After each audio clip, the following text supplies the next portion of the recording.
মুসলমান ঘরে ছেলেমেয়েরা তরুণেরা এ নবী পাকের প্রেমিকেরা বুঝার চেষ্টা করেন আল্লাহ নবী কতটা কষ্ট করেছে, সারা জীবনটা তোমার আমার জন্য কাটিয়েছে।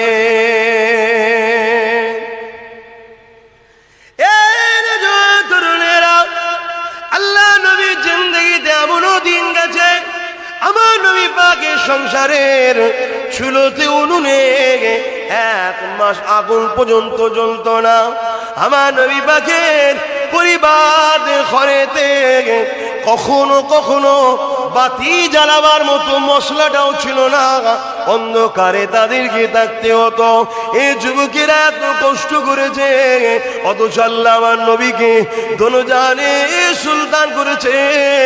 নবী আমার হাত তুলতে হতো না, দিল থেকে যদি একবার বলে দিত সঙ্গে সঙ্গে উৎপাতটা শোনা হয়ে যেত। এইটা দিলে যখন ইরাদা করেছিল আল্লাহ পাক সঙ্গে সঙ্গে উহুদ পাহাড়ের নিচের ভাগটাকে সোনা বানিয়ে দিয়েছে। এ যুবকেরা আমার নবী পাককে কোনো জিনিস চাইতে দেরি হবে না, শুধু দিল থেকে বলবে আল্লাহ কবুল করে নেবে গো। নিয়েছে না নাই নে, বলুন বলুন, নিয়েছে না নাই নে?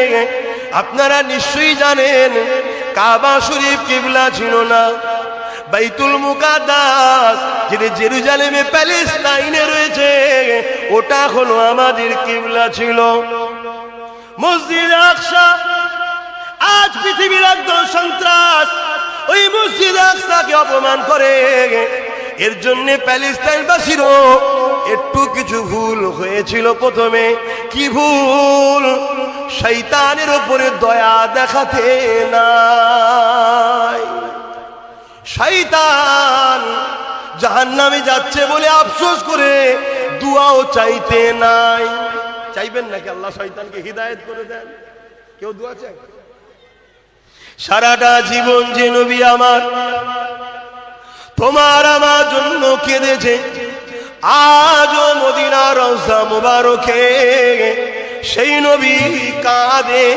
নবী আমার মরা নয়, ইন্তিকাল শব্দের মানে হলো স্থান পরিবর্তন করা। দুনিয়াবি জিন্দেগি 63 বছর ছিল, কাটিয়ে চলে গেছে আখিরাতের জিন্দেগিতে। কিন্তু আমার রাসূলুল্লাহ সশরীরে রওজা মুবারকে তোমার আমার জন্য আজও কাঁদতেছে। এ আমার নওজওয়ানেরা, এ আমার যুবকেরা, আমার নবী পাকের দিবানারা, বোঝোই দুনিয়ার ধোঁকা, এই ধোঁকায় তোমরা জড়িয়ে গেছো, এই ধোঁকা থেকে তোমরা বেরিয়ে আসো।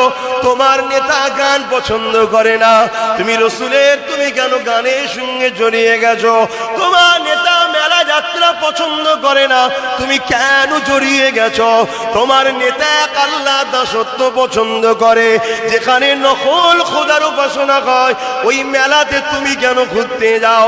ওখানে তোমার যাওয়ার শোভা দেয় না, ওখানে তোমার যাওয়ার প্রয়োজন নাই। এদের দুনিয়ার